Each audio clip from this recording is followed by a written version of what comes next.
Welcome to Black History, Black Futures, the Art of Presence. I'm Hillary McAndrew Plate, Public Programming and Partnerships Manager for the City of Virginia Beach Cultural Affairs, and this is our 4th season of partnering with Norfolk State University and the Princess Anne County Training School Union Kempsville High School Alumni Association to present our public year-round series about Black history and Black futures. This year's national theme is African Americans in the Arts.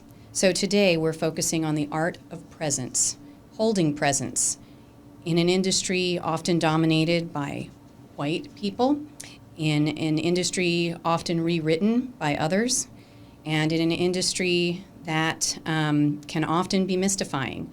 How does one hold presence? Leading us on this journey to discover how 2 really fabulous artists have done just that are 2 wonderful hosts from Norfolk State University. So our video and digital host today is Dr. Stephanie Richmond, the director of the Joseph Jenkins Roberts Center for African Diaspora Studies and Distinguished Professor of Women's History. Our MC is the Endowed Professor of Virginia Black History and Culture, founder of the Center for African American Public Policy, Director Emeritus of the Joseph Jenkins Roberts Center, and an award-winning author and historian, Dr. Cassandra Newby-Alexander. Take it away. Well, thank you so much, Hillary, and I hope that you all have an opportunity to come and visit some of these wonderful sites that are being sponsored by the City of Virginia Beach and its Cultural Affairs Office. So for those of you who don't know, the Association for the Study of African American Life and History, known as ASALH, is the organization that started Black History Month. It was called initially Negro History Week in 1926, and their whole desire, and this is groups of faculties, most of them based at Howard University, but Black faculty from different HBCUs, mostly along the Eastern Seaboard. And these Black faculty were interested in making sure that our young children understood and knew about not just African American history, but of life and culture. So you had social scientists, you had political scientists, you had sociologists, you had artists, you had people from all of the different realms, especially in the liberal arts, who were part of organizing this particular initiative. And since that time, it has not only grown to a month, but really a year-long understanding and teaching about different aspects of African American history and culture. And this year of 2024, the focus is, of course, on the Black arts. And our particular podcast is focused and entitled The Art of Presence. And of course, that whole initiative or that whole effort is to reverse those individuals who have been invisibilized. And of course, this invisibilization is all about trying to erase and replace those who actually created, those who actually founded and explored these issues of Black art. And they've been erased and replaced with other individuals who have taken ownership of that. One of the areas I always think about is jazz. It was African Americans who created jazz, and yet when you look at old movies or you hear people doing retros, all you hear about are the white artists instead of the Black artists who created it. So by reversing this, it gives people a sense that individuals have worth as opposed to what has happened before. And this invisibilization is, of course, what we still see today. So this particular month's theme helps to explore then this creativity, this resilience, this innovation from a culture that has uplifted spirits and soothed souls for 400 years. Looking at the music, the song, the dance, the literature, the folk tales, and the art. African American artists have used art to preserve then our history, our community memory, as well as empowerment.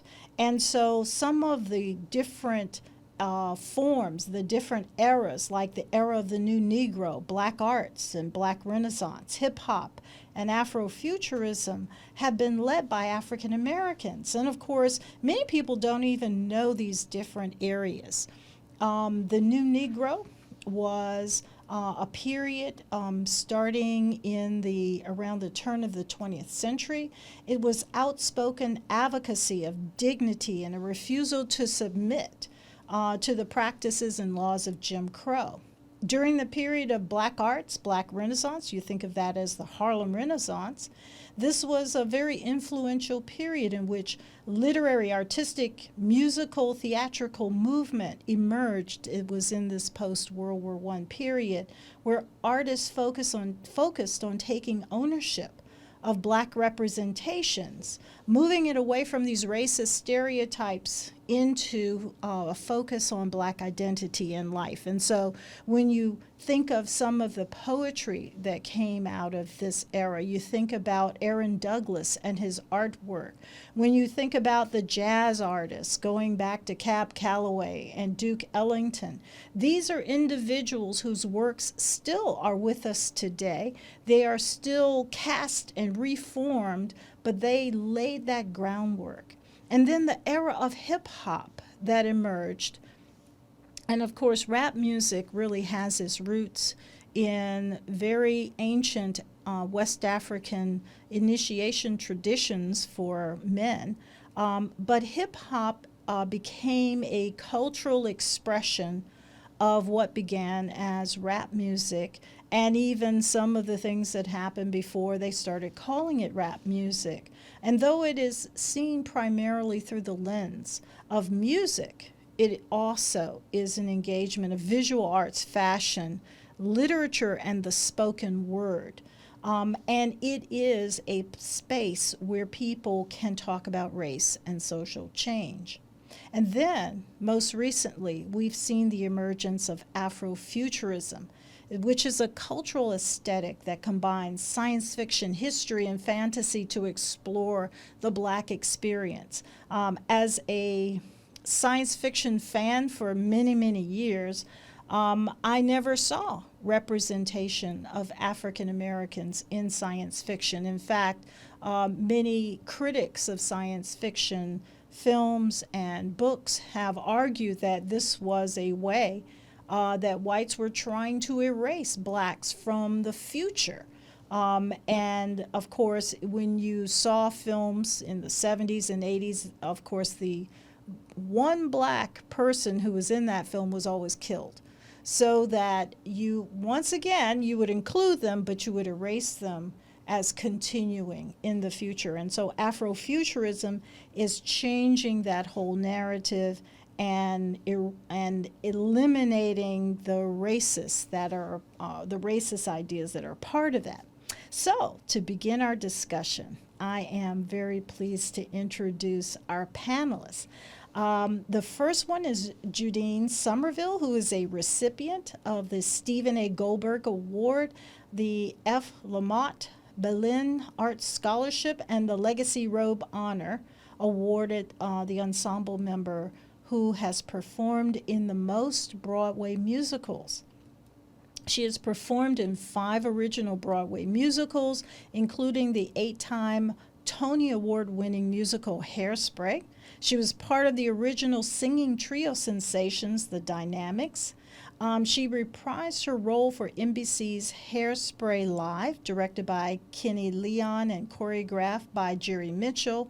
And of course, it included a stellar cast: Harvey Weinstein, Martin Short, Jennifer Hudson, Kristen Chenoweth, Ariana Grande, Dove Cameron, Sean Hayes, and Rosie O'Donnell. She also was a former Rockette at the Radio City Music Hall. And she's an accomplished musical theater performer, and I've listed you only a few of her credits. She was also an assistant choreographer to Otis Salid on the Fox Searchlight movie musical. She was in Black Nativity, starring Forrest Whitaker and Angela Bassett, as well as Jennifer Hudson, Mary J. Blige, and Jacob Lattimore. And she was seen in the film Malcolm X, choreographed by Salid and directed by Spike Lee. And there are many other credits. Her Broadway credits include On the Town, The Life, Crazy for You, Late Night Comic. She's been in national tours with Barry Manilow. Excuse me. And her television credits are long as well. MTV's Made, The Today Show, The View, Judge Hatchett, Good Morning America, CBS Early Morning, and these are just a few of her credits. So we are very honored to welcome Judine Sommerville. Fabulous to be here. Thank you. Our next panelist that I am very pleased to introduce is Clayton Singleton. He, as well as myself, he's a Norfolk native, and I am just so pleased that Hampton Roads is a gift that keeps on giving to America. He has won numerous awards creating public art. He's produced several solo and group shows, including Walking on Paper at Artworks Gallery.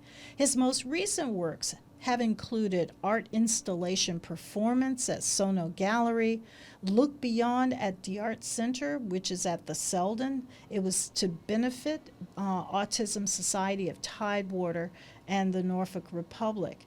The Virginia Opera commissioned Clayton to design sets for Porgy and Bess and Freedom's Journey. And being a Norfolkian, there is always this connection with community.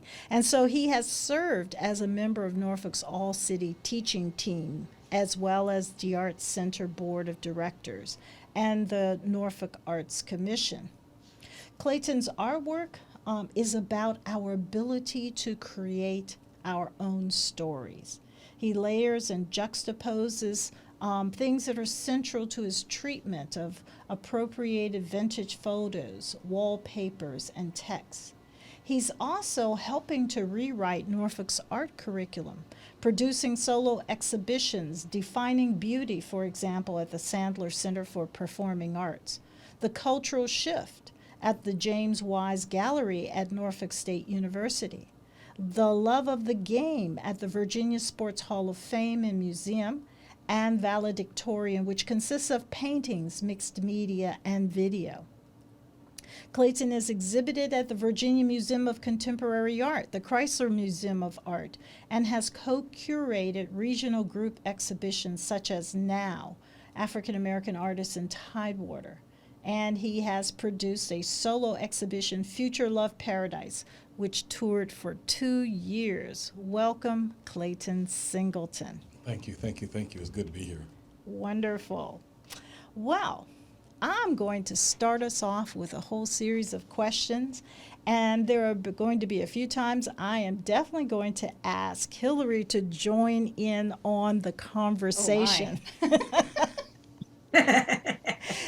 And so my first question has to do with this really interesting word called invisibilized.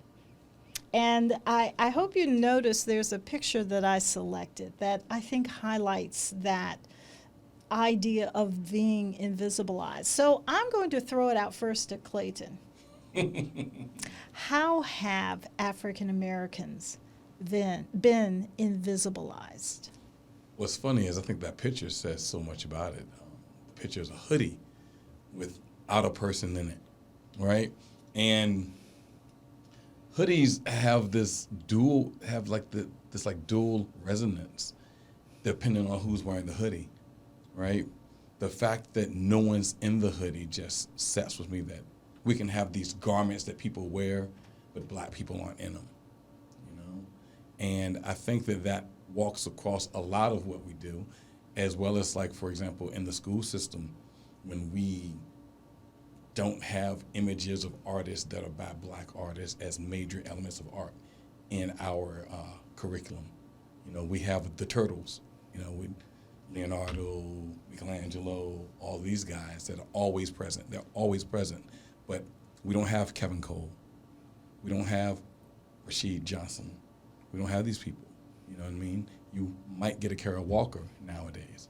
But the fact that we've helped create so much of the visual art that we enjoy, so much of the fashion that we enjoy, such as the hoodie has this resonance and this renaissance right now that it's okay to wear the hoodie. But it's not like we're going to get a lot of that compliment for making it a dominant and prominent part of fashion. You know, black people have done that. And that image itself is just like a perfect image of that. What do you think, Judine? How have African Americans been invisibilized? I have a plethora of ideas running across my mind. However, this hoodie resonates in a huge way.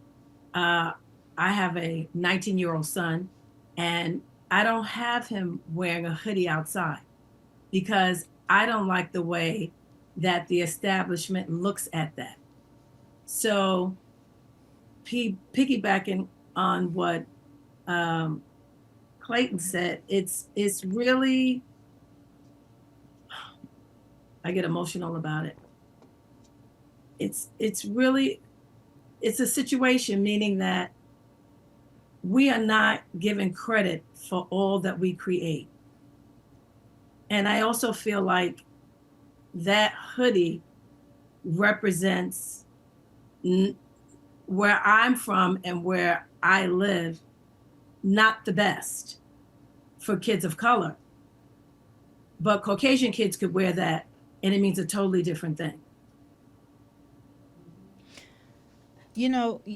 I thought you were going to say something else because it came up when Clayton was talking, and that is the invisible nature. You don't see a face in the hoodie, in this image. And that is exactly how black people are presented. And how they're treated. Yes, because it's a homogenization of black people. You have the hoodie and you assume when there's blackness that this is a black person, this is a criminal. And so that assumption makes the human being invisible. And it creates and instead, or as a replacement of that human being, there is the thing, the object. And we're still then commoditizing, we're still looking at black people not as human in our society, but as a thing. This ties in with the racializing that is part of America. But at the same time, it's not seen in a positive way. So this is an art form. This is a fashion, because fashion is art. Mm-hmm. But it's not attributed to blacks except in a very negative way, in a way to harm blacks. At the same time, it is something that was created by blacks and became a fashion icon that many people around the world imitate. All the time. Like all day, every day. Travis all Scott day, every day.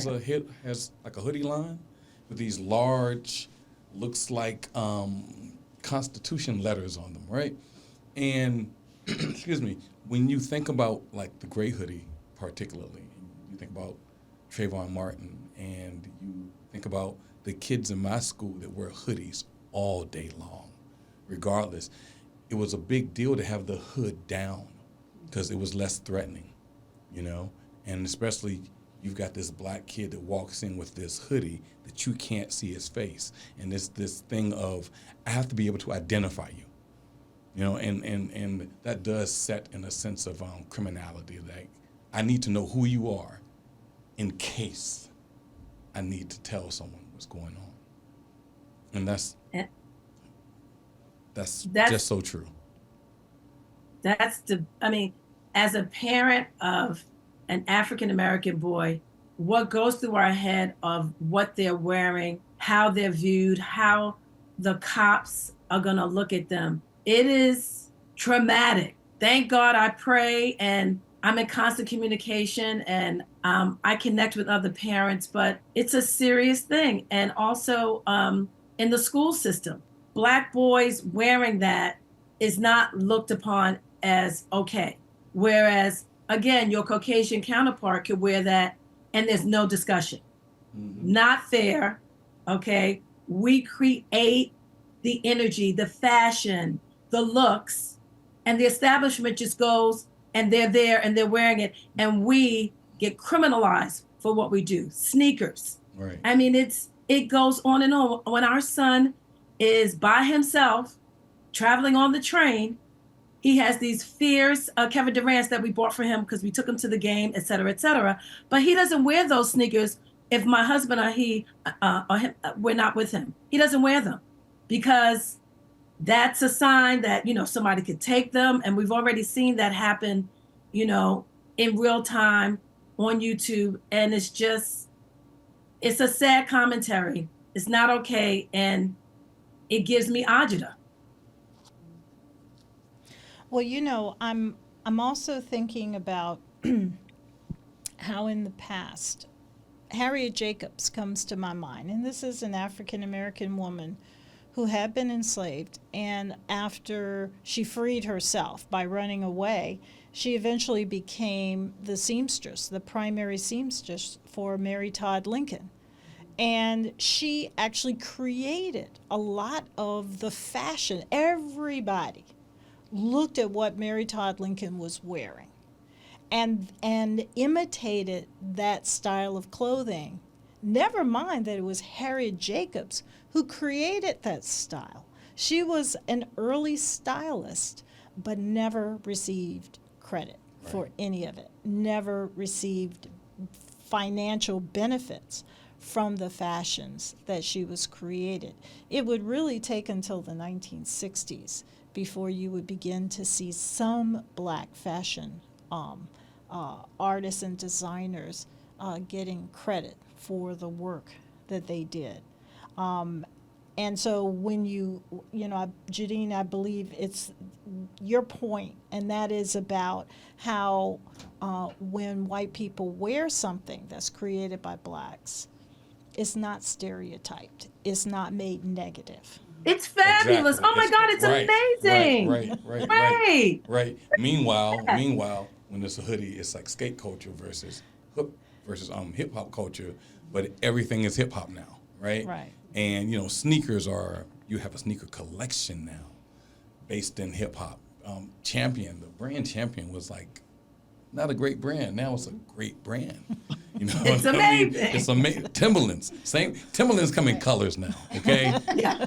All right. Back when we were wearing them, they were at Kmart for like $14, $19. So once it becomes part of the culture, it's like, oh, that's great, but you can't wear that.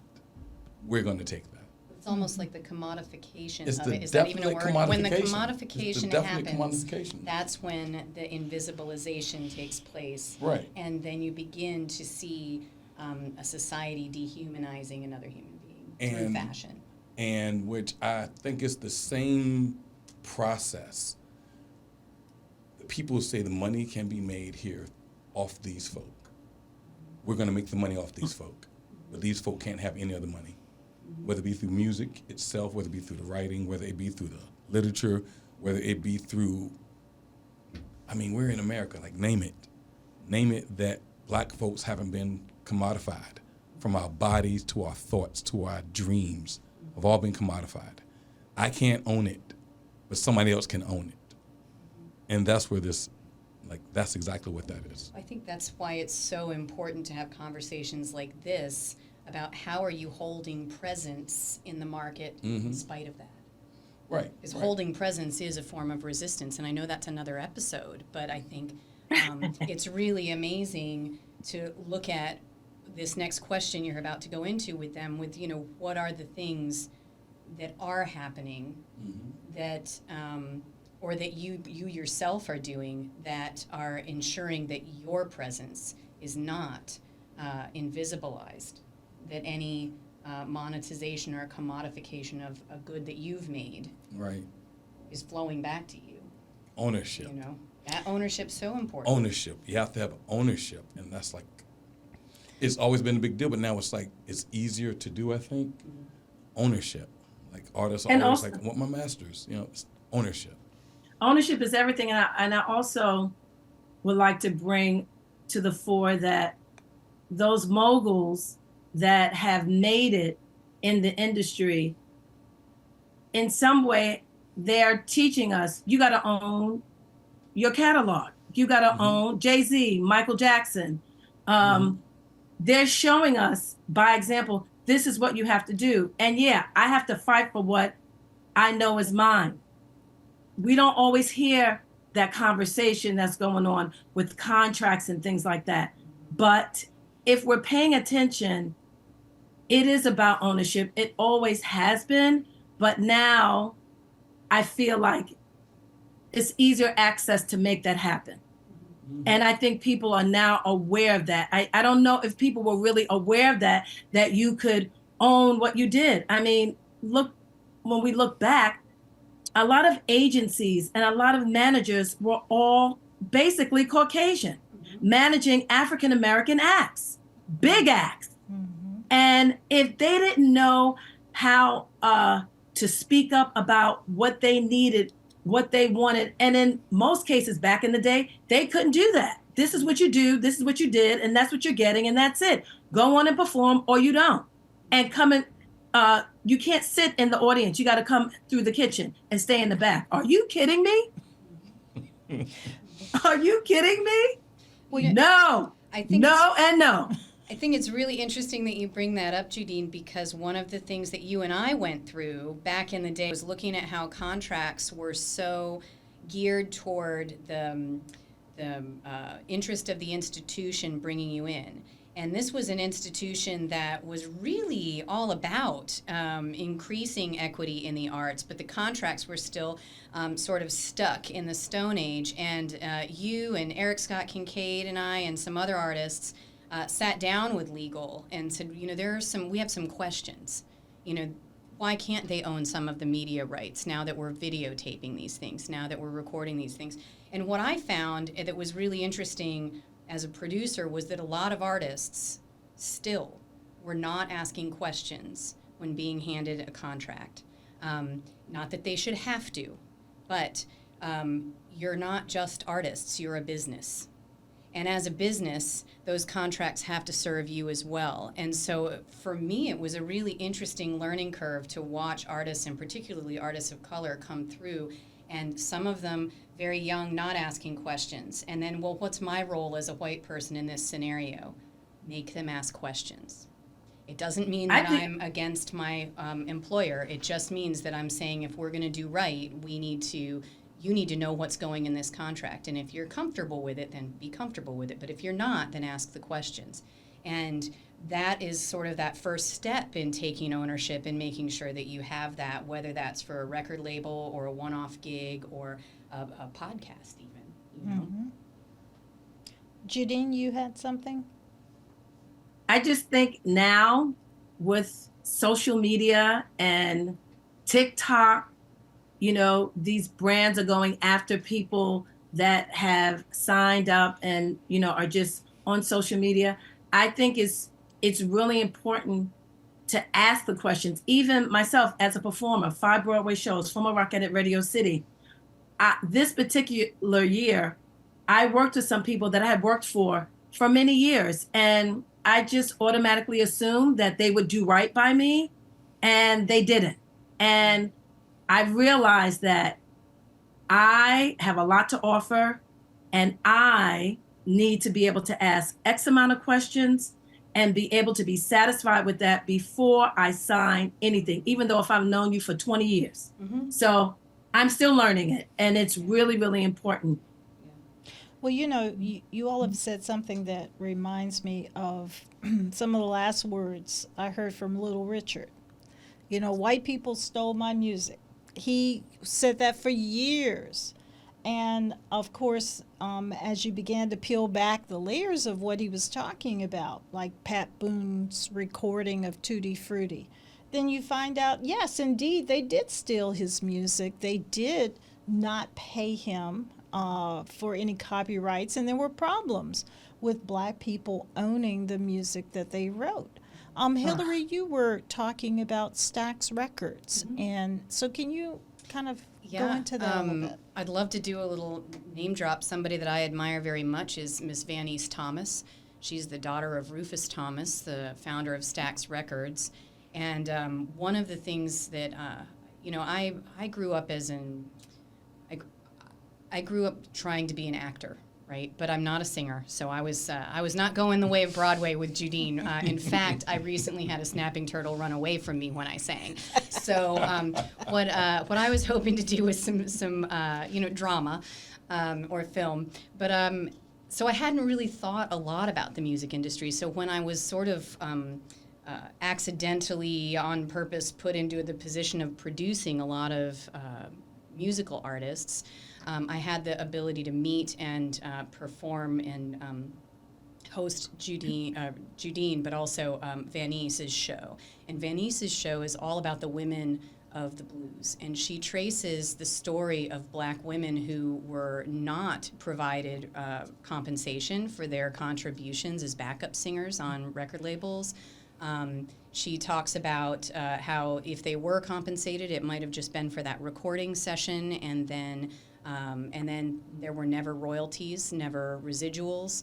And Stax Records was one of the first labels to really change that. And it was ownership. It was owned by Rufus Thomas, a Black man, and he was recording Black artists, and there was this cadre of folks who were now suddenly asking those questions of who does this belong to, and who's recording me. And she kind of goes through this wonderful history. She's still out there recording and sharing stories, and I think it's great because there are a lot of artists today and a lot of producers whose minds can be changed by hearing that story. Well, excuse me. Well, you've brought up some great information for our next question. And some of you have actually kind of talked a little bit about this, but I want to ask it anyway.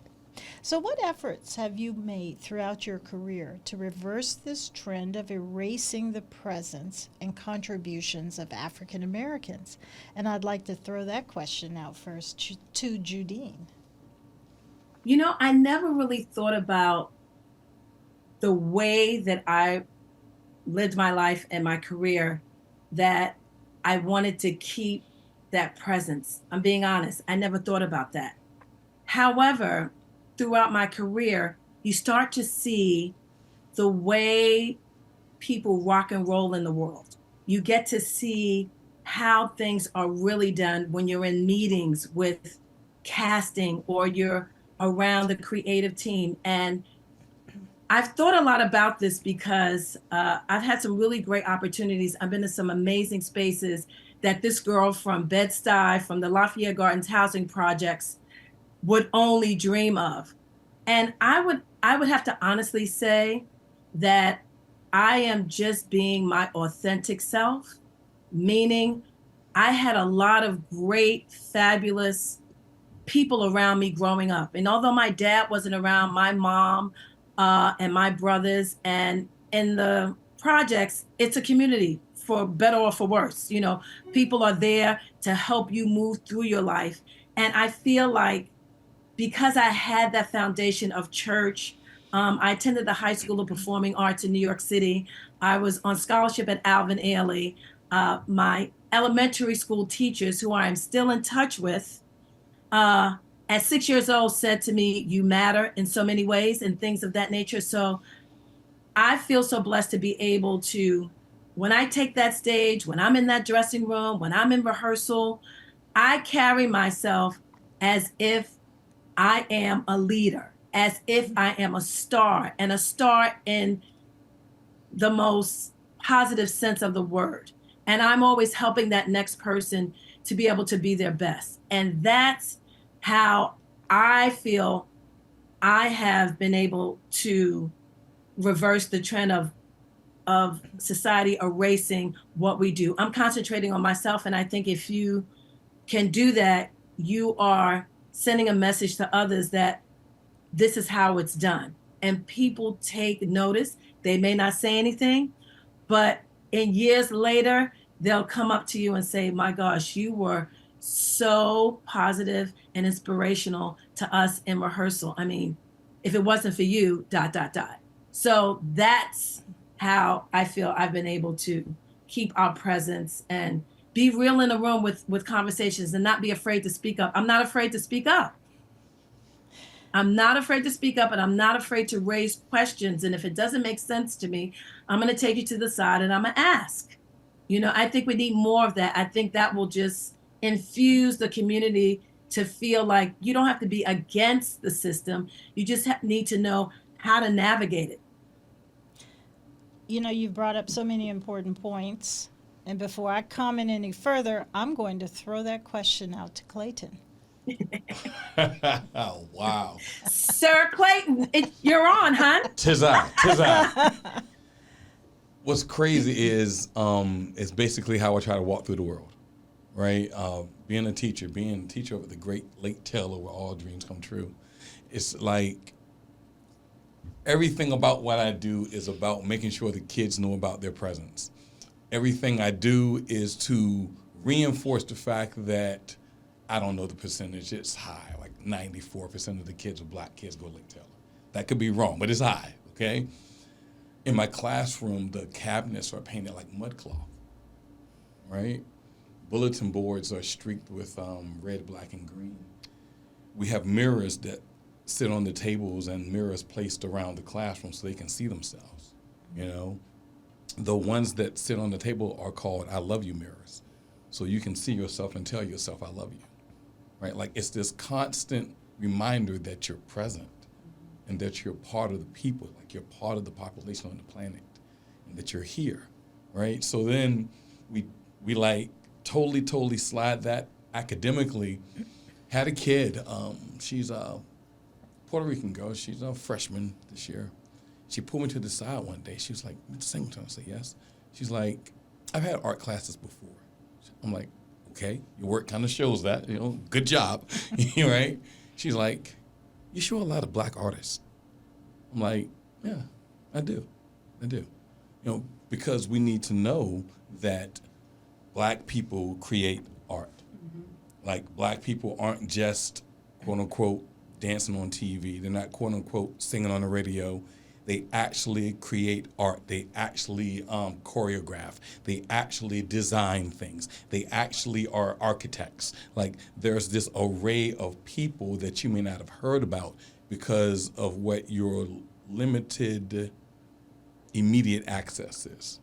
You know, so constantly through my school career, this is what I've tried to do. You know, as far as my professional painting career or art making career, I like try to do this thing called a shared economy. So if I'm utilizing you as a model, I may not just pay you with a check, but you also may get part of the profit, part of the money, like a commission, if you will, because I couldn't have done this thing without you, right? And I think that's important because, again, it goes back to ownership. Like, that's your image. Like, that's you. I didn't come up with that. So I could not have done this without you, right? And I think that's important, too, because part of it does come down to money. You know, part of being seen comes down to money. And I think that's a relevant point to make because the reason why we get commodified is because somebody's making money off of us. So why not you make money off of you? Amen, right? honey. You Come feel on, me? somebody. Feel like why not you make money off? I'm me. How come I can't get paid?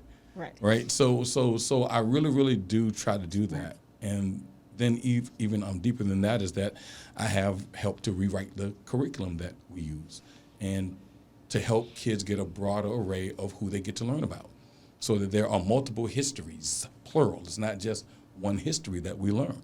You know, it's not just the caves in France, but there are also caves with cave paintings in South Africa.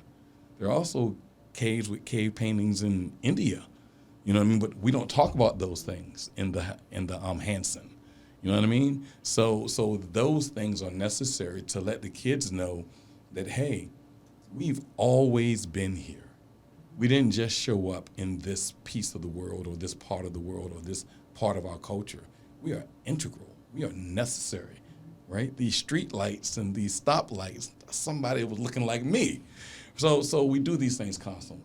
And that's just how I try to keep it going, is that it's constantly relevant, it's constantly alive, and there's a thread that you can find in any artwork. You can trace that all the way back as far as you want to go. You know, it's probably some brown people in there somewhere. Well, you reminded me of what Pablo Picasso did. Yes. He denied for decades that he was not at all influenced. His art was not at all influenced by African art. Right. And then finally, after many, many years of profiting from all of that, he admitted it. And so if you go to France today, to Paris, there's a Pablo Picasso museum there. And they actually juxtapose the art, Right. the African art that he used in each of his paintings or sculptures. And you can see the influence. But the fact that he profited off of that at the same time denying that this was his influence is Right. symptomatic of what you're talking about, of this years of appropriating and taking by force and by entitlement. Entitlement is a great word, because I took that from you and I call it mine. Mm-hmm. You know what I mean? And so now museums are, quote unquote, giving stuff back. Okay, all right, great. But that whole concept to me just blows my mind. Like, I came to your house and took your TV, and I don't want, and I got your Netflix code, and thank you. You know what I mean? And this goes beyond stealing cable. Like, this is like stealing authentic experience, stealing history, stealing being. You know, you can't get that. Well, it also goes into the culinary arts. Think about something as simple when we think about it, but it's not simple, as mac and cheese, because there's a lot of bad mac and cheese Watch me. out there. I saw some Wait ranch for mac it. and Yes, cheese. absolutely. What was that about? What was that about? But the original culinary art that emerged in North America and in the American colonies was right here in Hampton Roads. And Speak on it it. was Caribbean influence, which means it was African influenced with native or indigenous peoples' culture and foodways and customs, along with British, or at that time it was English, foodways and customs. And it was people of African descent who actually pulled all of that together to create a culinary array of things that we call American cuisine. But in the latter part of the 17th and going into the 18th centuries, a lot of white prominent women began to write down these recipes and sold the book as their creation, when in fact it was not. They probably didn't even cook. But they You're probably right. How many logs does this take to heat this up? Four logs? Okay. Some of those cookbooks are on the shelves at the museum, aren't they? Well, that leads me to this question. And Judine, obviously, this latter one on dance forms, I want you to speak to. But both of you, Clayton and Judine, speak to this Black art and dance forms and how it was represented in mainstream American society and whether that has changed.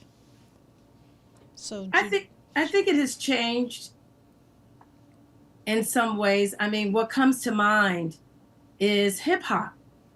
Mhm. And that dance form is just as important as ballet. And yes, I'm saying it because it is infused in our culture. And I am privy to a lot of dance work and a lot of dance genres, and to see how hip hop has literally changed the face of how we move, how we dress, how we talk, what we say, the body language, it's unreal. And I'm talking everyone. I don't care where you come from, you are so influenced. And what I want more in terms of, if you're going to do the hip hop, if you're going to wear the clothes, if you're going to throw out the language, know where it's coming from. Know why you're doing what you're doing. Do that, because when a conversation is struck, you can come with some information that at least I know you know where it's coming from. Again, we're talking about taking or recreating other people's work and not giving people the credit for it. I mean, that's not okay. That's never okay. However, dance is universal. And if you're going to do that, at least come with some information and some texture to know that why you're doing it, what it means to you, why are you even choosing that to perform? Like, those kind of questions are really, really important. But honey, hip hop, and hip hop. Have we seen Hell's Kitchen, the new Alicia Keys musical? Heard about it. Pretty amazing. And it's modern, it's African, it's hip hop, it's street, it's fabulous. It's wonderful. So yes, this has changed. It has. And as one of the, I can't say originators, but I was out there on the corner. I was doing my little hip hop dances. You're a B-boy? Your little thing, Watch your me. little I was thing. a whole B-boy. I had to stance. Okay. We had a dance group called the Corner Boys. We had a sponsor. You feel me? Like, we were doing the thing fizzle. You know, dancing our dance out on Granby Street. And it wasn't looked upon very well. It was like, y'all need to move. You're blocking the street. You're blocking the doors of these shops right here. Move along. But if you go to TikTok, somebody's pop locking right now with 3 million followers. Never been to Norfolk, never been to Brooklyn, never been to the Bronx. And they have this total life, again, this commodity that they're benefiting from the hours of sweat and tears and spending on your heads and the music and the batteries and just this life that we were living that we didn't get to participate in.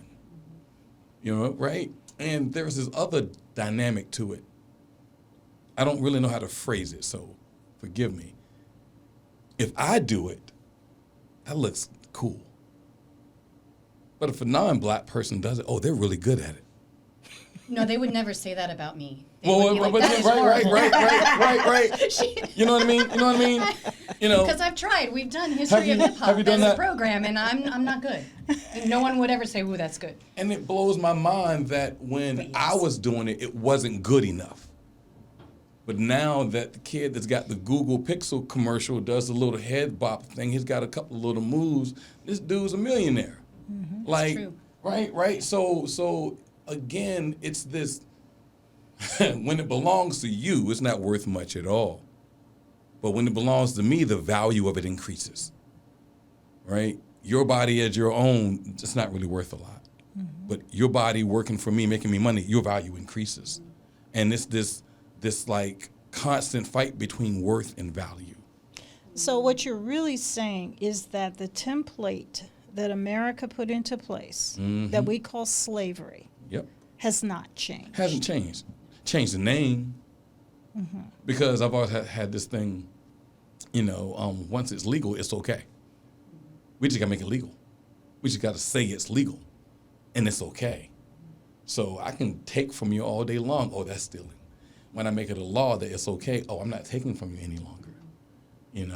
I'm paying you, or I'm benefiting from you financially. You Or work I for me. copyrighted I it. copyrighted it.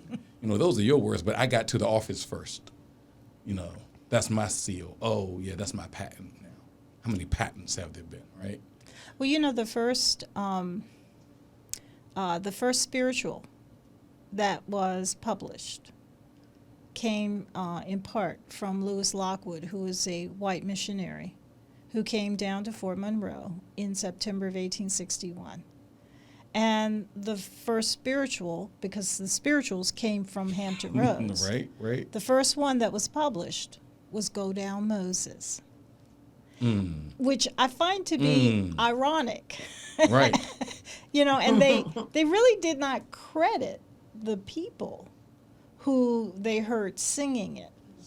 And of course, who knows who the author was, because these songs had been there for a while. But I mean, when you think about it, tell, O Pharaoh, to let my people go.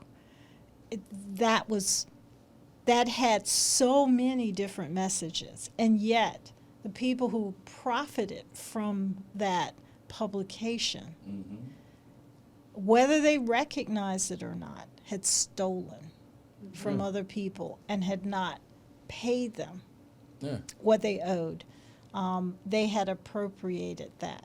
And then, of course, when you think about all of like the Fisk Jubilee singers, the Hampton singers, they understood that white people like to hear them singing those songs. Yep. And so they were sent around the world to fundraise singing those songs.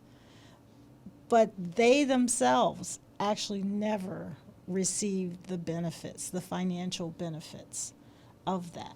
And so, that has a very, very long history. Yeah. Hillary, you wanted to add a little something. I just wanted to say I think it's really interesting that you brought up about the spirituals, because it is, I think it's that stealth is older than even America. It's that robbing of any oral tradition by the colonizing culture. You see that in Africa, you see that in Europe, and then you see it in how we're still experiencing it here in America. And it really boils down to, I got very excited when you all were talking about hip hop, because it hasn't just influenced dance or rap. It is art. It is fashion, it is dance, it is DJing, there's the 5 pillars of hip hop. Gotta have them all. And so, and each of those are infused in almost every bit of modern fashion, modern art, modern music, and yet how many people today know who Kool Herc is? Exactly. So I think it's really interesting that as we move forward in time, oral traditions don't look the same. They look more like urban traditions, or they look more like community traditions. And then those community traditions have become commodified and put out in there. And the folks who have originated them have been left behind. And that's, I think, what I feel is really exciting about having had the chance to work with both of these two individuals, is that in working with them as a producer, I learned so much from both of them, even in a very short period of time that you and I worked together. But what I saw, and I wanted to go back to, was this idea that Judine mentioned, which is you matter. Both of them make sure that no matter what student they're in front of, but especially in front of Black students, I have seen you both provide a presence that is warm and embracing, and that reminds them that concept, you matter, is what makes the difference. When we all decide that you matter, then maybe we see a better future. Maybe we see a future where, the red shirt isn't the only Black person in the Star Trek film. You know what I mean? So I was just moved by everything they were saying, and I thought, this is really interesting, because it does tie so much back to oral traditions and oral cultures, and a lot of that has to do with being prevented from learning to read, being prevented, Exactly. So this is a lot older than what we sometimes recognize. Well, I think that even the use of the term oral culture is not exactly accurate. True. Because human beings pass on information in a variety of formats. True. And the written, the oral, the visual, the auditory. These are, all the 5 senses are part of how human beings have always communicated their traditions. But if you what during slavery, what American society was, what they did was they made oral traditions sound like it's not as advanced in terms of civilization, not as important, not as well thought out, not as sophisticated. And so it still has somewhat of a negative vibe to it. Well, absolutely.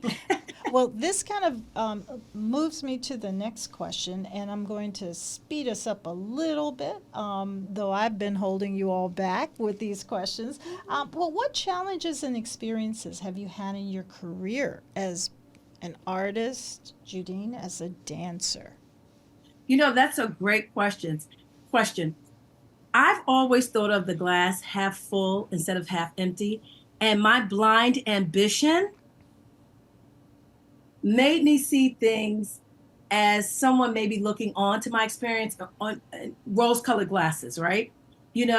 I was always prepared. I was always ready. I was always looking great, ready to go. And because of that attitude and because I prepared, my journey has been really fantastic. And not that I didn't have any bumps in the road, but I acknowledged it and said, okay, this is what's happening. This is what I need to do. And let's move on. My great attitude that I've had, that my mother said to me as a very young girl, your attitude determines your altitude. That has stuck with me forever. So when I am faced with a situation that isn't positive, and it happened to me in a Broadway show, I will not name names.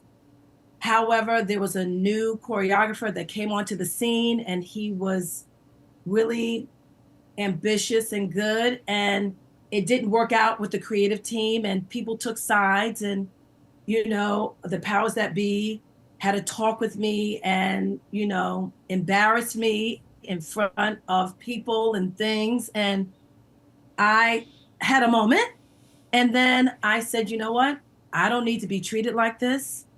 I have done nothing but support this choreographer. It's his first Broadway show. What do you do? And I left the Broadway show. So I'm saying that was a challenge. However, it opened the door for me to have the courage and to say, you know what, you're not going to treat me like this in any way, shape, or form. I'm leaving. And then the show closed about 2 weeks later. Well, Judine, your mom's saying actually was on my wall in my office for the last 10 years, and I have it in a journal. I'm telling you, that attitude gosh. determines your altitude, and the way that she walks in a room and changes you change the temperature of the room, Judine, and you taught young people how to do that, and you still teach young people how to do that, and you teach people who are very different from you, like myself, how to do that. And I think that's one of the great gifts that artists in particular are able to do. Certainly also professors, you have this audience, you have this platform in front of people on a regular basis. And I just wanted to say that phrase has become very important. I've even said it to my own daughter. So, and I say it to my children always. Clayton, you and I we should start a school. We should start a school. I'm very serious. Let's start a school. Okay. Let's start a school. I'm serious. I'm very serious. I mean, I've met a lot of professors. I've met a lot of people in academia, but there's something about the way you see it. Mm-hmm. You understand it? The way you see it and the way you express it is fantastic. It's special. I've heard a lot of these conversations. Together, we can do something amazing. That's another conversation. But the Spirit is just telling me to say that. I'm saying it. Well, I'm glad you said it. You know what I mean? You feel me? I'm glad you said it. Because, it my mom, I've always been me. I've always been me. And, I wanted to be a singer, and I can't sing to save my life. My mom was like, boy, you can do a lot of things. Singing's not one of them. Pick something else. You know what I mean? And it's like, so I picked me.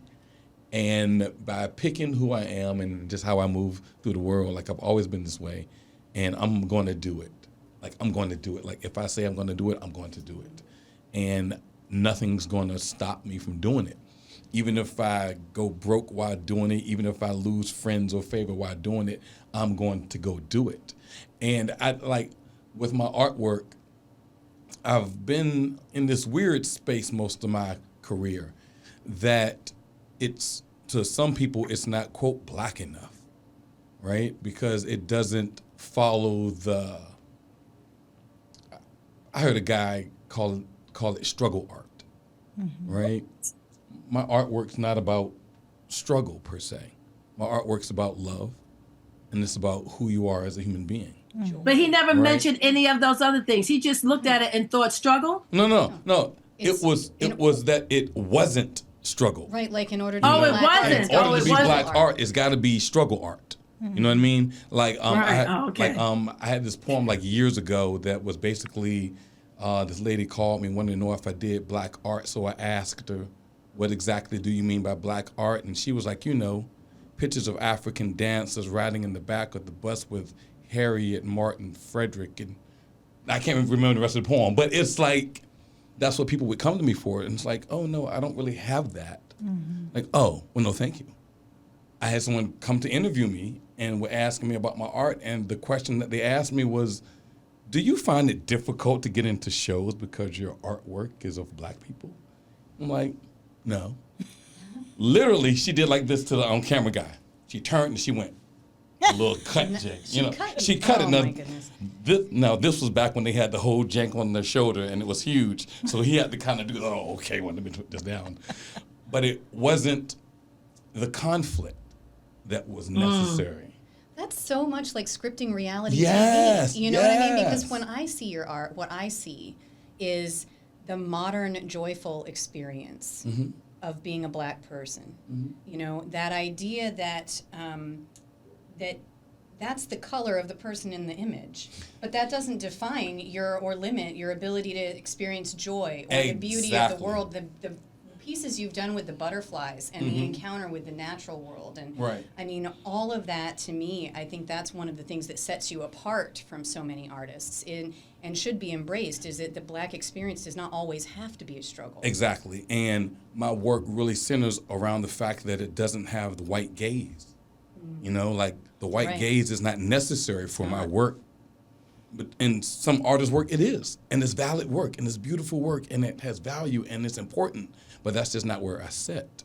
Like I'm a human being first. Like first. But it feels like for you, like you've made that choice. That's what you've chosen. That's how I was to- raised to be. You know what I mean? Right. Not again, going off the subject a little bit, just how the media portrays us. Right. That When is my son, more as a than that. young kid, he said, "Mommy, every time something goes wrong, it's always black people." He must have been around 8 years old. It's always black people, honey. Right. When he said that, I was like, okay, this one here recognizes it at 8. It's wrong. And that's Yeah. why you have to put people in their place. Exactly. But go on. Exactly. Go on. And so that's what I try to show. Like I've said before to people that, I paint black people not as black people. And that really messes folks' head up. It's like, what do you mean? It's like, okay, you know how people paint white people, but they're not white people? They're just people? It's the same thing. It's the same thing. So that's hard for like people to digest too often, and it's been what it is, and I rock with it. Okay, whatever. You want the piece or no? No? Okay. And let's keep it moving, because on some level it's a commodity, right? So, but it's I've also had these beautiful advantages through my work. I get to go places. People ask me to come places I would never go. I get to come to cool things like this, because of the work that I'm making. And then I have kids that I've taught that go off to be artists and singers and dancers and writers and teachers. And I've worked with students I've taught as colleagues. Like it's a beautiful thing, because I'm in this space of sharing the life that I'm living through the visual arts. Like, man, come on, you can't beat that. So You know, cannot. I'm hearing from both of you this wonderful thing, and forgive me, it's this. The spirit is hitting you, honey. The spirit is hitting you. Go with it. Go with it. Something is forming. But what I think is really interesting, and I knew I was like, you're going to love having these two together. You both, because of your attitude, the attitude that beauty is out there, success is out there, and it's just a matter of you taking it and doing your own. Yeah. And when people say you need to fit this box for this particular Broadway show or this box for this particular art show, you've said, oh, you know what? No, this is my boundary. Exactly. This is how I've defined myself, and it's not limited to this. And as you've owned that, you've taken, going back to that idea of ownership, you've both owned that. Mm-hmm. Your careers have blossomed in ways that you couldn't imagine, and as people are experiencing you, it's changing the perspectives. It changes their perspective. I recall in lit class, we were studying E.E. Cummings or somebody, and I think it was all lowercase letters, and I made up a word. I thought I made a word up. It was wonderifical. And this kid's like, that's not a word. I'm like, it is a word today. You know what I mean? It's like, you can't just make words up. I said, bro, where these words come from? Somebody made these words up. If somebody can make these words up, I'm somebody enough to make up some words. Later on in life, I learned that, Oxford adds new words all the time. Mm-hmm. So new words get invented the same way that these words got invented. So I can have a life that gets invented the same way that these other lives get invented. Why must I follow the script somebody wrote for me? Mm-hmm. I don't have to do that. That's the difference between authorship and ownership. Like, I get to decide how I'm going to spend these 120 years. Yes, I'm going to make it. Well, the template that America's had is all about confining, restricting. Mm-hmm. But when you two talk, you're talking about an attitude of possibilities. And, I always think of that quote from the Bible, without a vision, the people perish. And so to have a vision, you have to think of possibilities. You have to think outside not only of that box, but beyond that template. And that is really the essence of art, is it not? In many different ways. And so that kind of leads us to this next question about how Black culture has significantly impacted the arts. And so who would like to take that question? I'll go ahead on and just say, it totally changed everything. It changes everything. We would not have what we have without it. And I can't simplify it more than that. We would not enjoy what we enjoy without it. Granted, I wasn't alive back then. I've only heard some stuff and read some books, right? But looking at it, there's no way we would be where we are without it. There's no way. When algebra class, when you change the variable, you change the outcome. Period. That's the purpose of learning algebra, learning how to deal with variables, right? So when you change that variable, you change that narrative, you change the outcome. Like none of this would be here. None of this would be here without Black culture. It is that whole nuanced debate of Black history versus American history. American history is Black history. Black history is American history. Like, there is the threading, there is the weaving of it. Does not exist without it. Like, if you do the thought experiment of what would have happened, and just work out that thought experiment. What would have happened if these things did not happen? That reminds me of an article that Ralph Ellison wrote. What would America be like without the Negro? Right. And that is the essence of what people are fighting over today. We are the hot sauce, honey. We are the sriracha sauce. We're the hot sauce of life. Period. Somebody needs to make a T-shirt or something. We're the hot sauce. When you see the influence of Caucasian singers with the rifting and the gospel feel. Where do you think that comes from? I mean, all of these, Clayton, you are absolutely correct. Absolutely, okay? Absolutely, and I'm making it up. Absolutely. Throw that T in there. That's yours. That's yours. Yeah, You can have that yeah. letter. That's yours. Yes, TT. But life would be totally different. We are the hot sauce of life. And I have nothing against the establishment, but let's call a spade a spade. Let's start speaking truth to power. How about that, for real? How do you both incorporate the lens of African American culture or even the African diaspora into your work? One of my main ways of doing it is the notion of visual repetition. Growing up, we lived in Park Place. Park Place is what Park Place was and what it is. It's changed a little bit now. They tore my entire apartment building down. They took up a block. It's got some tutors on it now, and a little bike path is real cool.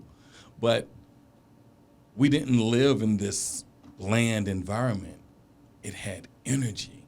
It had decoration. There was pattern. There was rhythm everywhere you looked around the home, right? There was languages everywhere you looked around the home, and I incorporate those things into my work. You know, I use symbols, right? Little touch of foreshadowing. There's a show coming up soon. I'm about to bring out the wooden spoon and the wooden fork and hang it up on the wall, right? Folks aren't ready. Those who know, you know. If you know, you know, okay? If you know, you know. About that wooden fork and that spoon. Some of y'all got fancy with a knife, but we know that was extra, okay? I'm bringing like infusing that into everything I do, whether they be West African symbols, whether they be slang that the children teach me that I don't know. And it's like, that's a what? Oh, you can't say that in school. You can't say that. Yes, I can. Okay, great. Let's write that one down. You know, let's add it to the lexicon. So it's this constant rewriting that I'm doing. You know, this total incorporation of using this lens of living while Black. You know, just put it in there like spices. Because folks were traveling the world trying to get some spice. So, That is very true. And paid a lot of money. A lot of money. A lot of coins went into that, yes. I feel I do that I'm a Black woman in America, somebody. Hello? And the way that I've grown up and my experiences and my confidence in what my family instilled in me, what the church instilled in me, wherever I am moving that forward in the most positive, most fun, most inspirational way so that people don't get overwhelmed by who I am. I'm saying you can infuse that energy in your own life. I've always been like that. It's not me coming in looking fabulous and going, oh my gosh, look at me. It's about moving that next student, that next family forward. When I work with these students and I have the thank you notes and the letters and the emails, when I saved a girl's life from killing herself, do you hear what I'm saying? My upbringing in church, my confidence that was instilled in me through the arts, but first started at home with my mom and my brothers. I know that the way I'm moving in the world is changing somebody else's life. I know it, I feel it, and that's a gift that I have. And that all comes with me being African American. Yeah. And the way I grew up and the sayings and things in church. I mean, it just comes up. And it's really amazing because I'm not trying to do anything. I'm being. You're being. I'm being. It's and that is. I think is the true gift. You're being. And if I could latch on to that, it's in my work, school, I try to share that or really insist that with okay, I make them. I insist the students to use themselves. For example, if your nose is big, can you draw a big nose, please? Can you thicken those lips? Because you're doing a self-portrait. Why your lips thin like that? Make this look like you're you. You know, real you Feel me. in real time. Right. Okay. Right. Like because right that now. subliminal That's advertising. yes. Will get you all messed up, and honey. we're not doing that. And you know what I mean? your hair, okay, Right. your lips, your Right. nose, your body. Exactly. We're here for it. That's it. You don't need to be a size 2 Nope. to be beautiful. Nope. You don't need a skinny nose to say that you're gorgeous. You are gorgeous. Period. That starts at home. Somebody. Look here. I make sure it shows up in the classroom too. The kid. Well, we love that. Look, Reinforcement. We have to, because many of our kids spend much of their time at school. Like that is Correct. their home. I have kids talk to me who talk to me more than they'd spend the minutes talking to their own parents. You know, so when the kid wins second place in sculpture because of her bust has this nose and these locks and has this chin and whatnot, and her eyes got the little tilt to them like her eyes does, and she's like, she's like, how did I win? And I'm like, what are you talking about? She's like, look at all these other works. Like, how did I win? I'm like, keeping it real? She's like, always. Because yours was one of the best ones. And it was because you used your you. You didn't try to be anybody else. You didn't try to subscribe to somebody else's plan. You were being your you, and you are worth it. Like, you're worth the work, right? And I think that's what we need to do, is to remind the kids is that you have to start showing up as you. You can't wait till you fail being somebody else. That's not going to work. You need to show up as you. And fail or win, damn it, sorry, you won as yourself. You learned as yourself. And that's what living this life is, because you can't live it as anyone else. You can only live it as you. So what's the purpose and point in showing up dressed up in some imaginary couture personality when you've got everything you need within you, right? My mother That's used to say, is. be you. My mother used to say, be you, Right. because everybody else is taken. Okay? That's right. Come on, somebody. Yeah. Well, you know, that's what the artists during the New Negro were doing. Yeah. They going said, against that. you know, all of this stuff that you all have stereotyped about us, fine. You're going to stereotype this? Then let me tell you what it really was about. So that they were transforming the negative, the intentionality of negativity. And they were explaining, expressing, and being authentic in that moment. And it became then not a weapon, but almost like their staff of power. And they were claiming that power with their artwork by showing who Black people really are. So yes, I've got a big nose by your standards. I have big lips by your standards. But these are beautiful. These are powerful, and more importantly, these are mine. Exactly. They're not yours to laugh at. These are mine to appreciate and to celebrate. And so that is what it sounds like both of you are about. And that kind of goes into, how does your background, your knowledge, your experiences influence your work? I just show up as is. None of us have a warranty. You can't take me back. It's just what it is. What you see is what you get. I don't call them flaws. I call them my awes, because it's like awe-inspiring. Like, it's me. It's my me.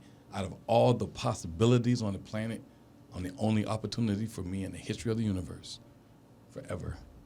So I don't know what else to do with that, but just be who I came out to be. And I try to share that in my work. I try to let folks know that you have both authorship and ownership of your own life.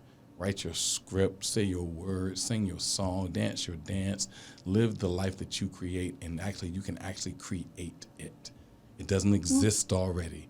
You get to decide how to organize those letters. It's a really cool thing that I like to think about. When you go to any library in the United States of America, they've got books on the shelves, hundreds and thousands of books, written in English, most of them are. And they're written with the same 26 letters. That's only 6 more fingers and toes that you have. 26 letters reorganized themselves to express all of these type of experiences from all of these types of people who've never met each other. And that blows my mind. And we get to do that every day in our life. We get to rearrange our letters so we can say what we want to say, dance what we want to dance, write what we want to write, sing what we want to sing, draw, paint, act who we actually are, because we show up as is. We just see what you got. Woohoo! Judine, you have to follow that one. Honey, I can follow it. I'm good. We're good. So for me, growing up in the projects informs everything that I do. Wherever I am world traveled. I perform at these galas that are really big and fabulous that may be intimidating to some, but everything that I have learned tells me I'm good enough, I'm worth it, I belong. If you don't know, ask. You are beautiful the way you are. If you want to zhuzh it up, do that. Basically, what I'm saying is I'm meeting myself where I am. And I think the blessing, one of the many blessings that I have received is that I am meeting you where you are. And I met myself where I am. And I can go into any room, and I mean any room, and be my authentic self. And it's fabulous. It lands well, and it's inspiring. I've always wanted to inspire people. Always, always, always. And always wanted to let young people know if I could fill Wembley Stadium in London or the Barclays Center where I sang the national anthem a couple of times, if I could just get a bunch of young people from underserved communities to tell them three things, I would say where you are is where you're supposed to be. 2, you can make a go of your life, whatever your circumstances are. And 3, believe that you are worth it because you are. We don't say enough of that to young people. They have all these ideas. And with this social media, people are distraught. No one's posting an ugly picture. No one's posting a bad situation. It always looks great and fabulous. So I'm saying, thank God that I am the person who I am. I look in that mirror and I go, Judine, I love you, girl. You are doing it for other people. But more important, you got to love yourself first. Those I love yourself mirrors that you put on the tables at school, brilliant. Because you got to see yourself. You got to see what's possible. And my 2 minutes are up. Well, that leads us to this last series of questions. Judine, I wanted you to just briefly describe maybe an example or two of, because you've talked a little bit about your theater experiences, but the thing that stands out the most in your mind about the theater world and what you want people to understand. What I want people to understand about theater is that theater is about a plethora of stories. And having been in 5 original Broadway musicals, you start to get a sense of how the stories could be even more uplifted than they are. We need more people on the creative team that look like me. We just do. And I feel that not only African Americans, but Asians, it takes all kinds of people to create a story. And sometimes most of the times when you go into the rooms, everyone is predominantly Caucasian. So I would like the doors to open, I like the Red Sea to really part and have these young African American, Asian, minority people tell their stories and really give them a shot to make it on Broadway, to make it in the regional theaters, to tell these stories. It's really important. Representation matters. If you see it, you can become it. If you see a show that is written by a Spanish or Puerto Rican playwright, that resonates with you. You're excited, you see it, then you start to write. We need more representation on the creative team and producing as well. We need those people in the positions to make it happen. I wish I could contact some of the Hollywood people that could really make a difference in the world to these young people, because I'm more concerned about the young people coming up, that they have a chance to write that musical, that they have a chance to be that composer. You don't see that a lot. There are not a lot of incubating places and spaces where you can create that. So I'd love to see more of that. I just wanted to insert a thought there, because there has been, just in the last 10 years since I last got to share the room with Judine, there have been more and more popping out, but I think what we're also noticing is something that we talked about earlier in the conversation about that controlled viewing, the controlled access, or limited media about it, because you have Mark Bamuti Joseph, who is a spoken word poet. He runs the Reach at Kennedy Center, but he's also written operas, and his opera was acclaimed. I think it was performed in San Francisco and Philadelphia, but where else? You have the new Alicia Keys musical, which, because of her already popularity, is likely to get a lot of push behind it. But right before that, just earlier this year, was Jaja's African Hair Braiding, or Jaja's African Hair Salon. Awesome. And Somi is just absolutely amazing. She has her own show called Dreaming Zenzile that charts the life of Miriam Makeba.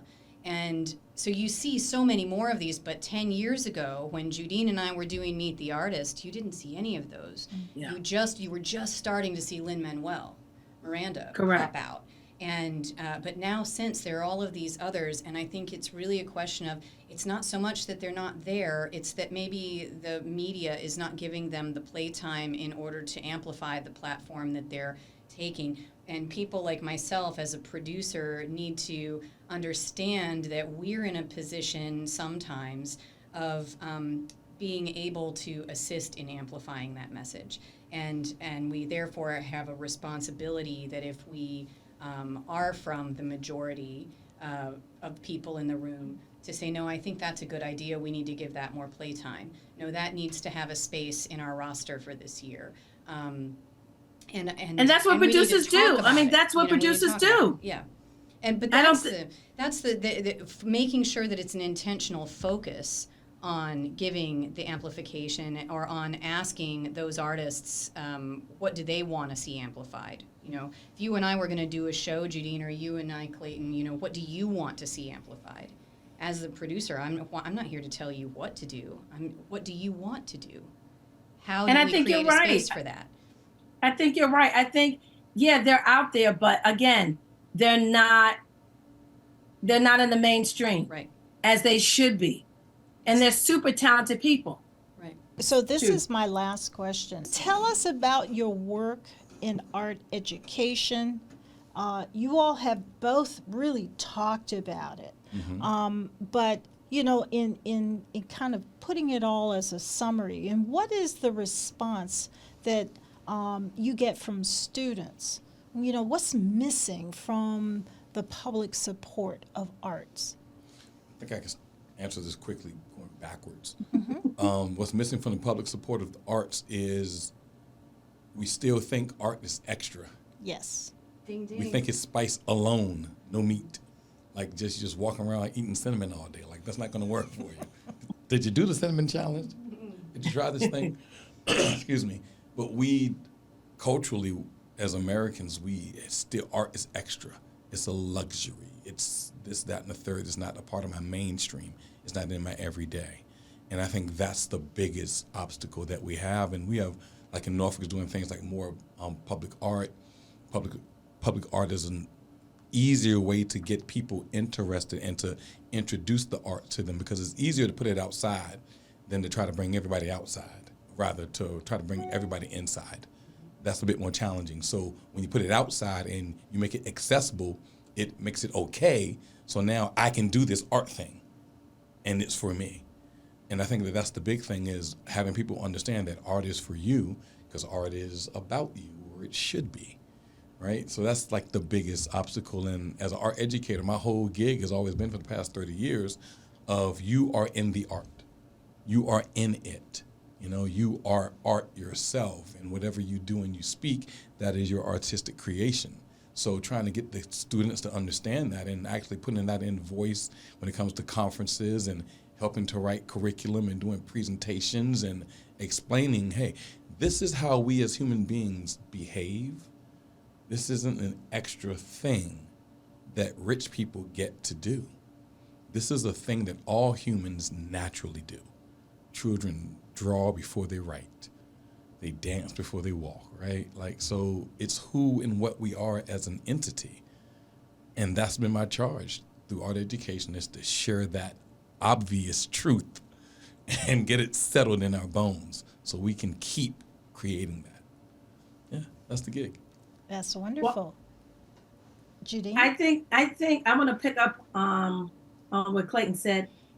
We do think that art is extra. That's the is extra. That's the problem. To me, art is just as important as math, science, and social studies. Now, I came up in a school where teachers made that clear to me at a very early age. Music, we had music every day with Miss Heimowitz. So for me, I just feel like if we can if we can get this into the curriculum, a lot of arts programs are non-existent. There are no arts programs. There's no gym program. There's no gym. There's no auditorium in some of these schools. So I feel like we have to set it up and make it inviting. You know what I mean? Take it outside. Make a dance art installation. You know, you're with the poster, but then you turn it around and then you're doing the art that was on the poster and dancing, and the costume is going and its colors. I mean, you have to make it very inviting. And I don't think as a society, we have done great with that. We're struggling as a result. Because education isn't always profitable. And it's, as an industry, it makes money in a few type of ways. And unless it makes money, we don't push it. Like that's like a problem. You know, where is the money coming from? Who's going to pay for that? And that's our gig, right? So we have to I don't know how to, it has to just become part of what we do outside. And by outside, I mean that it's not extra. It's just part of living. It's part of being alive. It's just part of what we do. I've been singing and dancing in like all my classes since I've been teaching. Like, it's just part of, and now grown folk, 30-year-old people with kids, this is the man I was talking about, and know these dances I taught them at 8 years old, right? You know what I mean? Because art is math and English and reading and science. Like, now we have STEAM, but maybe the art should be surrounding all of that. But it does all of these things. It does all these things on its own. And how about when you are an artist and when you are a singer or a dancer and you love that, how about the math, science, and social studies blossoming even more? Yeah. How about that? Yeah. Can we talk about that? Is there percentages on that? Yeah. That's a serious thing. And there actually are studies to support that. Yeah. And it's some of those studies are how organizations like Carnegie Hall and Lincoln Center and the Kennedy Center received funding to start charter schools and to teach artists and curriculum teachers how to co-teach. And the whole concept of art integration is built on studies that were done by folks like Eric Booth and Maxine Green that really illustrated that when you incorporate the arts into every type of subject, you see the performance in each of those subjects improve. And what you're saying is absolutely right. It's that as long as our society continues to see art as extra, then you don't have school boards making decisions about putting more money into that. You have them focusing on just those other subjects and then wondering why the scores are not the same. But the tests and the metrics and the studies are out there that show that an integrated curriculum is more successful. At Cultural Affairs in Virginia Beach, we talk a lot about the collaborative economy that is natural to the arts. What you were talking about doing with your paintings, where your model is paid for the sitting, but also a piece of the royalty from the sale. Whenever any group succeeds in the arts, it lifts the amount of tax dollars that flow from that ticket, which means there's more money to support more arts. Oh. And we don't talk about that enough in general, but we've started really spending a lot of time talking about that and talking about artists as a business and Exactly. talking about the fact that every time you do a show, Judine, that show is generating jobs in costuming, in set design, in carpenters, in pit musicians, and all of those people are then going back out and spending money in the communities. And every time you do a gallery, you've got people who have to hang that gallery. There's an insurance company somewhere that got paid to insure all of those paintings, and it fuels jobs. And until we as a community of artists begin talking about how creativity fuels the economy, then you continually will see that it's extra. And I think the double whammy is that as African American artists, you have not only the art is extra, but you still have the stigma of, but you're black artists, so you're invisible. And Right. that's a tough, you're fighting one of the toughest fights out there to make sure that the And future paid less. Let's yes, talk about that. And paid less. less. Paid less. And paid less. How about And- that? Absolutely. And you're teaching a whole new generation to ask the questions, to stand there and hold the presence, to change that, which I think is just incredible. I mean, I've written notes today. My heart is full listening to you, but that is, it's this slow crawl toward acknowledging that art is something more than just extra. Yeah, and I know we're like time short here, but like for example, in school, I pitched this idea and I just decided to do it myself. That when students use what they learn in my art classes, when they use that information in other people's classes, I give them credit in my class for what they did in someone else's class. Right? So let's do a simple example like a project. And you did a project on how, I don't know, science happens. And so it's like you have this thing of you can come show me your project and talk about the complementary colors that you use. You can tell me about the variation of line that you chose to represent these particular quantums. And I give you credit in the art class for what you did in the science class or in the English class or in the history class. That's brilliant. You know That's what I mean? brilliant. Because that's why we have education in the first place, is to increase these habits of mind. I've said 1 billion times, cake tastes best when everything's mixed together and cooked well, right? That's the best tasting cake. But if you have some sugar over here, some eggs over here, eat that if you want to, okay? I prefer the cake that's been mixed with the proper proportions and to the right temperature for the proper length of time. You know what I mean? And that's what we need to do in education, is mix the cake. So what you're talking about, what you're advocating, is the same thing that so many of us have been advocating. Can we move out of our silos and integrate education, learning, and our society and culture into a single entity once again? Yes. We moved out of that when we went in the direction of the Cold War, when we said, oh, we need more scientists so that they can create bigger, better weapons. Yeah, right. But the problem was, when we did that, we actually did less. And so our society, I'm constantly fascinated when people have this starving artist mentality. And the last time you had even a remote notion of a starving artist was in Europe, maybe at the end of the 19th century. But even so, that wasn't really the case. Right. So this is a way of demonizing areas that give us life, that allow us to be more than a cog in a machine. It allows us to be self-actualized and empowered. And I just want to thank both of you, Judine and Clayton, and Hillary, for your words of wisdom. And you have definitely given us so much information and so much food for thought, the passion that is there in all of you. I believe that there is a chance that we can change the world. And of course, how do you eat an elephant? One bite at a time. How do you change the world? With one person at a time. And when you invest in education, you invest in our future.